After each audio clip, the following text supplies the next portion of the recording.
لنا من أمرنا رشدا واجعل معونتك الحسنى لنا مددا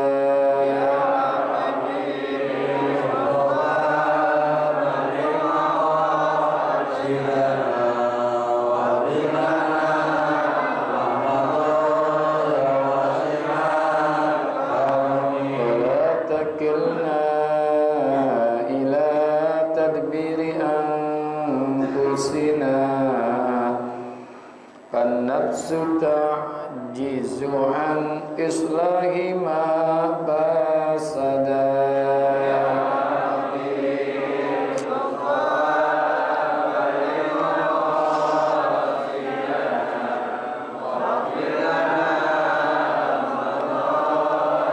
أنت العليم وقد وجهت يا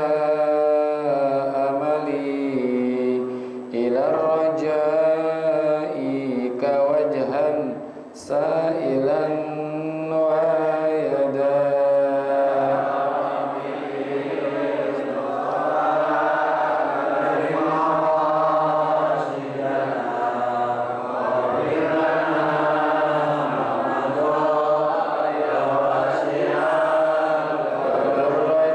الرجاء ثواب أنت تعلمه فاجعل ثوابي دوام الستر لي أبدا يا ربي بالمصطفى كلمة راشدا وبنا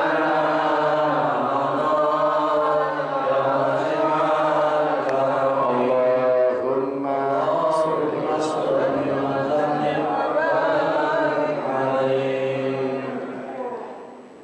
Bismillahirrahmanirrahim. Alhamdulillahi rabbil alamin. Wassalatu wassalamu ala sayyidina Muhammadin wa ala alihi wa sahbihi ajma'in, amma ba'du.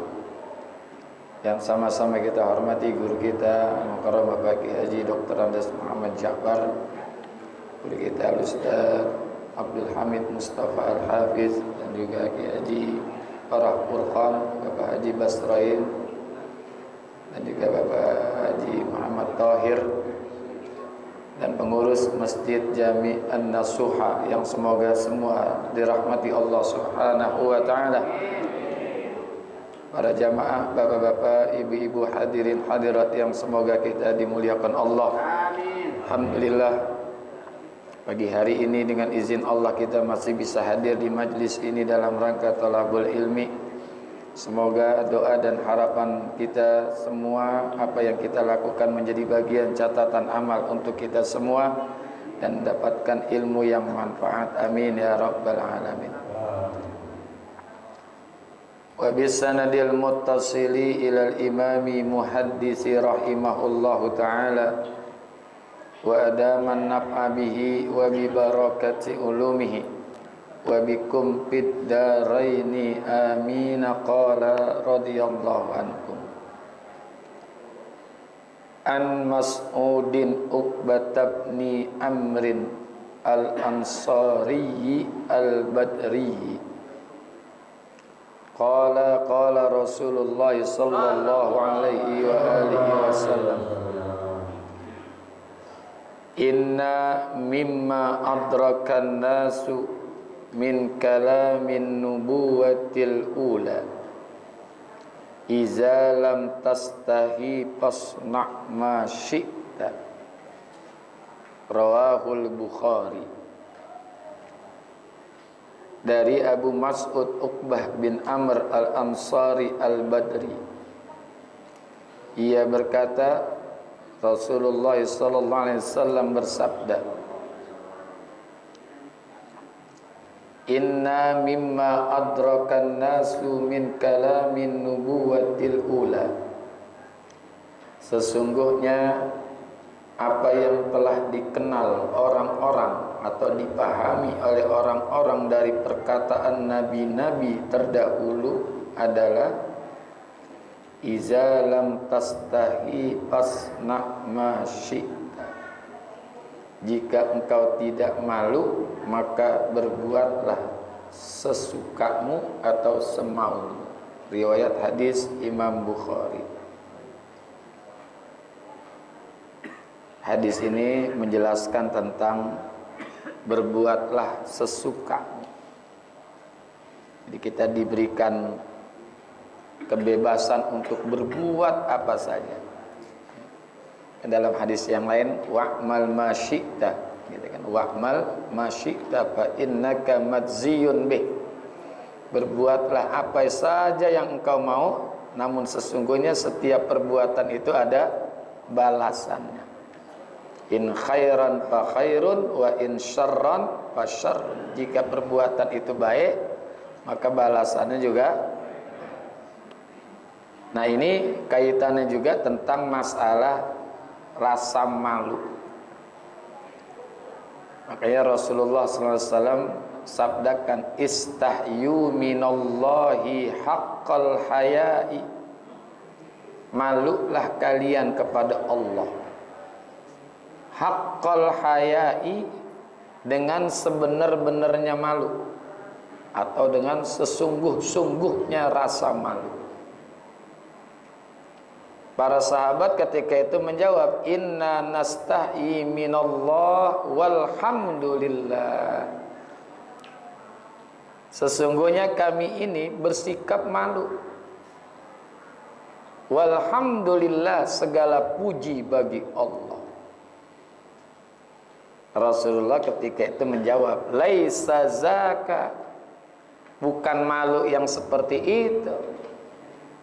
Walakin manistahya minallahi haqqal haya'i, akan tetapi yang dimaksud malu kepada Allah dengan sebenar-benar malu, falyahfazir ra'sa wa ma wa'a, maka hendaklah bisa memelihara kepala dan apa-apa yang terdapat di dalam batok kepala. Jaga kepala. Di kepala ini kan ada mata, ya, ada hidung, ada mulut, ada telinga. Ya. Biar malu tuh kita menggunakan nikmat-nikmat Allah itu untuk dilakukan perbuatan maksiat. Malu. Ini kan nikmat, mata ini nikmat, telinga nikmat, mulut juga nikmat. Wa ma bikum min nikmatin fa minallah. Ini nikmat ini. Allah kasih kita mata, ya. Berlupa juga kelopak matanya. Jadi ada mata, diberikan juga kelopak. Di kelopaknya ada airnya. Dan mata yang Allah kasih buat kita ini, kalau bahasa kamera ini autofokus. Fokus otomatis, nggak usah dikeker-keker gini. Nggak perlu kita lihat, nih bini siapa nih, bini gue bukan ya, nggak perlu. Langsung kita kenal istri kita. Suami siapa nih, nggak perlu dikeker, langsung kenal. Itu autofokus. Ya autofokus aja juga salah lihat kadang-kadang, bini saya, bukan bininya kadang-kadang. Itu padahal autofokus tuh. Kita bisa mengenal warna, ya, hijau, kuning, hitam, segala macam warna-warni itu, kayak warna pelangi.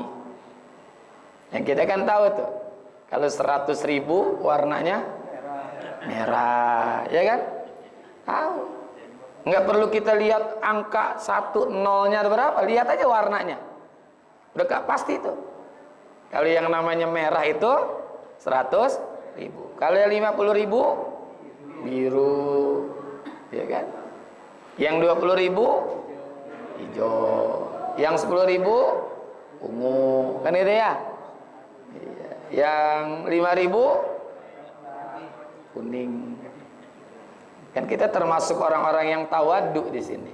Tahu warna duit. Tawadhu itu tahu warna duit. Karena penglihatan yang Allah kasih. Termasuk di dalam mulut kita ada lidah. Ini nikmat.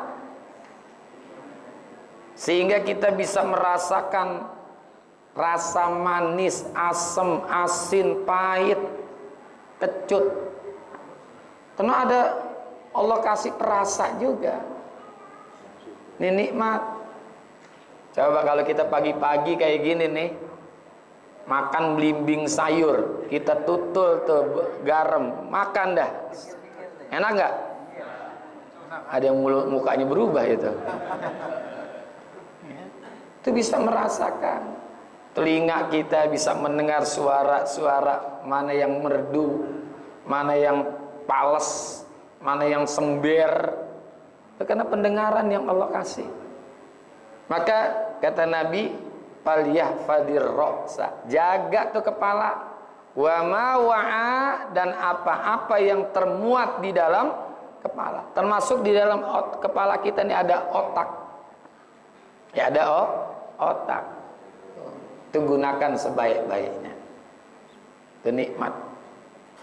Termasuk ya wal yahfazil batna wa ma hawa, dan jaga juga perut. Kita jaga perut dan apa-apa yang dimuat di dalam perut. Artinya makan jangan sembarangan. Malu kalau kita makan yang haram. Malu kalau kita minum yang haram, baik haram secara zat ataupun bukan zat. Karena haram dua kan ada dua. Ada haram li zatihi, ada haram li ghairihi. Baik zatnya itu memang kelihatan haram, atau sebab mendapatkannya dengan cara-cara yang haram. Jaga tuh wal yahfazil batna, jaga perut, wa ma hawa, dan yang terkandung atau yang tertampung di dalam perut. Makanya kata Rasulullah, wa man fa'ala zalika faqad istaha minallahi haqqal haya. Siapa saja orang yang sudah melakukan hal-hal itu, maka dialah orang-orang yang betul-betul malu kepada Allah dengan sebenar-benar malu. Nah, hadis ini ada 3 perintah. Istahyu, suruh malu. Kita diperintahkan punya rasa malu. Yang kedua, malunya bukan kepada manusia, bukan kepada malaikat, minallah, kepada Allah. Kalau malu sama manusia sih gampang, kita ngumpet ya nggak ketahuan. Ya. Dan juga haqqal haya, dengan sebenar-benar malu. Ini artinya melakukan dosa. Makanya malu itu ada 2 di dalam kitab Syekh Nawawi Nasal Ibad, ada disebut al-haya'u nafsani, ada al-haya'ul imani. Kalau hayaul nafsani, naluri rasa malu. Ini manusia normal pasti punya naluri rasa malu. Malu ketika terbuka aurat. Ketika terbuka auratnya ada rasa malu. Nah, itu manusia normal tuh. Manusia normal. Berarti yang suka ngumbar-ngumbar aurat itu manusia abnormal. Termasuk juga malu ketika aib kita terungkap, aib kita terbuka. Tuh wajar tuh, secara naluri orang punya rasa malu ketika aibnya terbuka. Kalau ada orang nggak punya rasa malu ketika aibnya terbuka, kekurangannya terbuka, berarti dia nih kurang nih, ya. Masalah sirekap, waduh, kan udah terbuka tuh, selalu aja, ya nggak normal ini orang, ya nggak normal. Jadi itu malu yang sifatnya nafsani. Ada malu imani. Apa malu imani? Malu ketika akan, bukan ketika berbuat nih, ketika akan berbuat dosa udah muncul rasa malu. Ya, muncul rasa malu. Ini orang hebat nih, belum berbuat dosa aja udah punya rasa malu kepada Allah. Ya. Kan banyak orang yang udah berbuat dosa nggak punya rasa malu. Ada nggak? Banyak. Ya. Jangankan masalah berbuat dosa, Urusan makan aja kita nggak punya rasa malu kadang-kadang.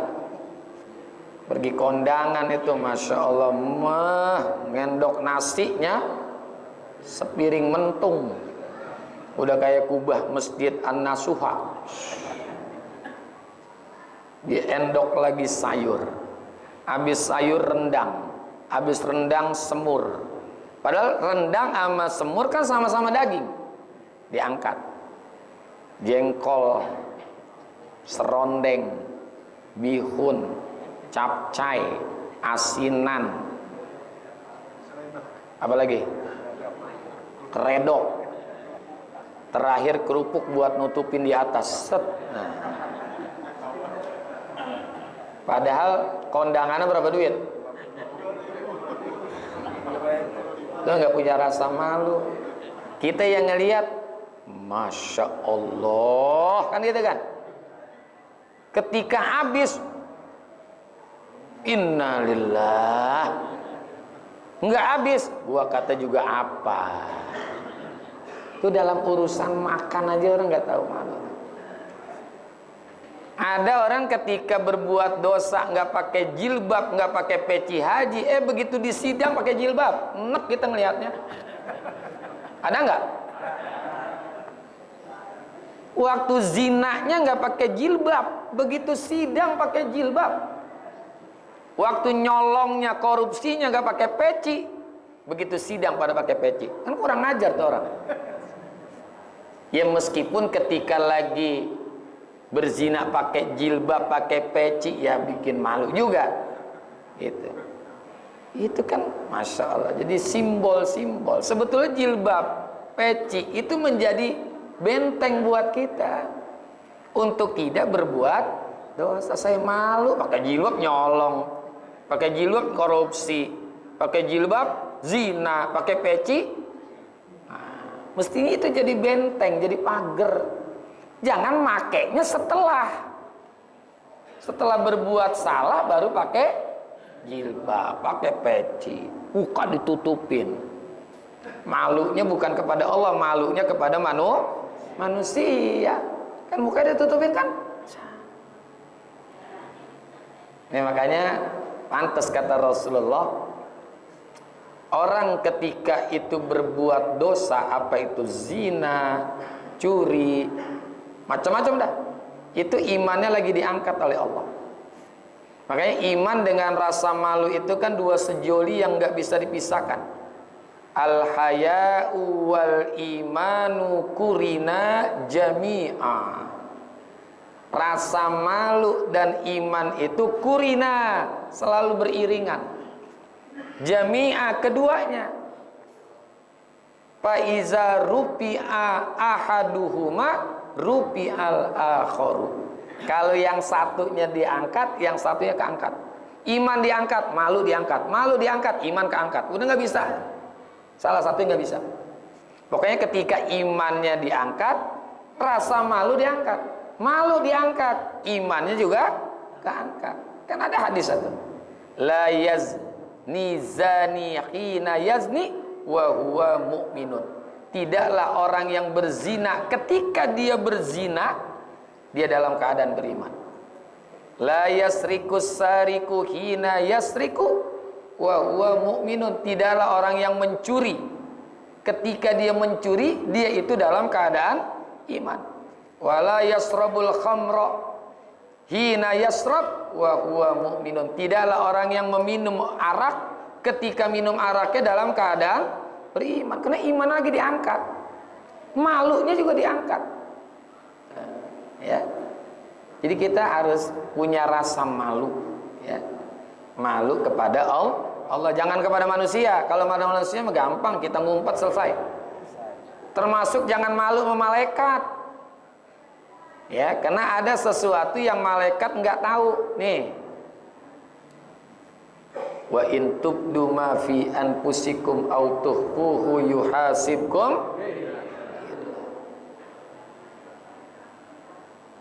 Allah yang tahu hati kita. Ini dari niat aja mestinya udah ada rasa malu. Udah punya rasa ingin berbuat dosa aja, niat aja nih udah rasa, ya Allah, itu. Rasulullah tuh kasih hadis kepada kita simple tapi bermakna padat. Contoh ini nih, iza lam tastahi fasna masita. Kalau kamu nggak punya rasa malu, kerjain apa aja, terserah kamu. Mau ngapain aja terserah, bebas. Ya bebas. Jadi ada rasa malu nih. Tapi memang malu ada yang positif, ada yang negatif. Kalau yang negatif itu malu ketika akan berbuat baik. Gue malu ngaji, ya ngaji malu.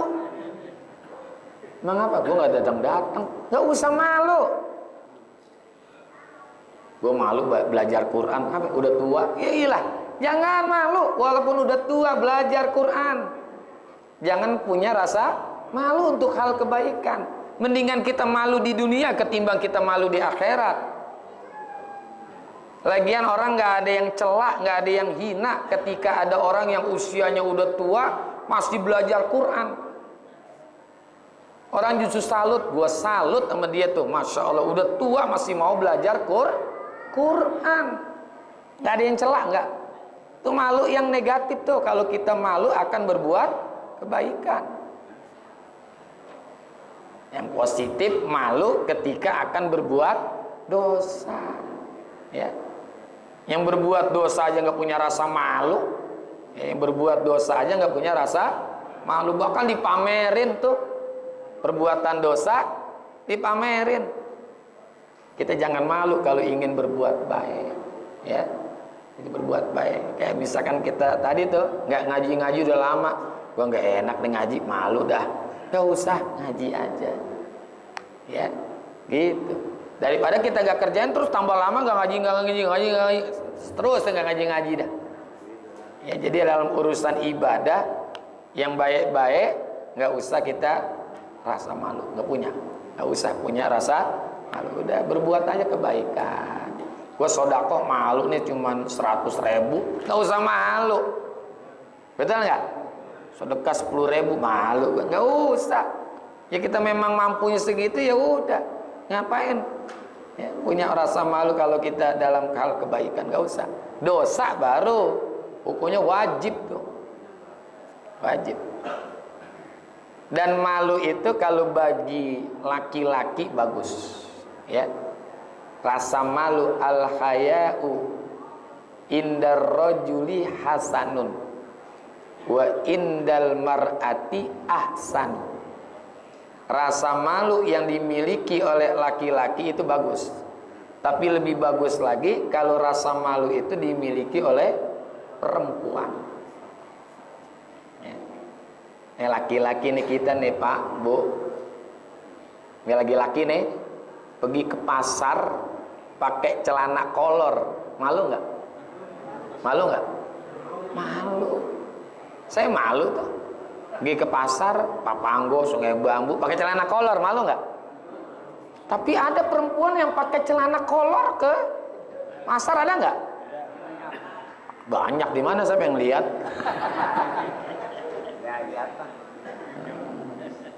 Ada tuh pakai celana wahai, ya pakai celana wahai, bukan Hawaii lagi, wahai. Bukan celana aduhai. Padahal celana aduhai juga harus begini nih. Ya Allah.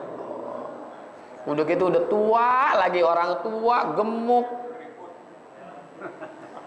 Di belakang dengkulnya ada melingkar-melingkar hijau. Varises. Kalau masih muda, nah anak-anak SMA pakai celana begitu. Mendingan kali ya, mendingan ya. Itu betisnya masih kenceng. Lah ini betis sudah kendor. Jadi rasa malu yang dimiliki oleh laki-laki bagus, lebih bagus lagi yang dimiliki oleh perempuan. Manusia yang paling punya rasa malu tidak lain Nabi kita Muhammad sallallahu alaihi wasallam. Malu dalam berbuat dosa, ya. Bahkan malunya Rasulullah itu diumpamakan kayak perempuan yang habis dipingit. Oh, dipingit? Zaman dulu kan perempuan dipingit dulu ya. Itu perempuan kalau habis dilamar tuh dipingit. Ini perempuan-perempuan dulu nih. Nih yang sekarang usianya udah 60 nih, ibu-ibu di sebelah nih. Itu kalau habis dilamar punya rasa malunya luar biasa. Ketemu laki-laki, celep, diem aja. Ada rasa malu. Kalau sekarang kan kagak, perempuan nyamber. Brr. Perempuan nyamber. Kalau ibarat ayam tuh nyeredeng. Tahu nyeredeng? Yang nyeredeng bukan laki-laki, perempuan sekarang nyeredeng. Nyeredeng ini. Ya. Nama saya Iya, gitu ya. Banyak nggak tuh begitu?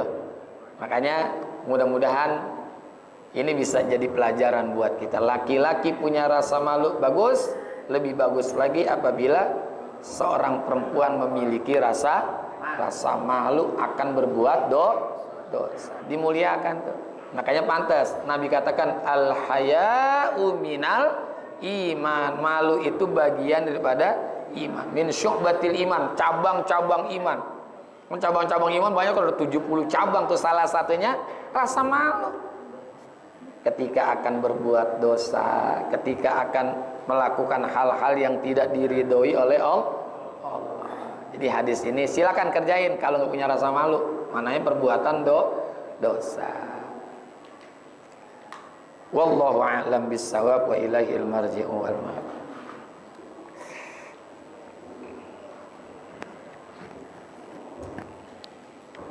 Assalamualaikum warahmatullahi wabarakatuh.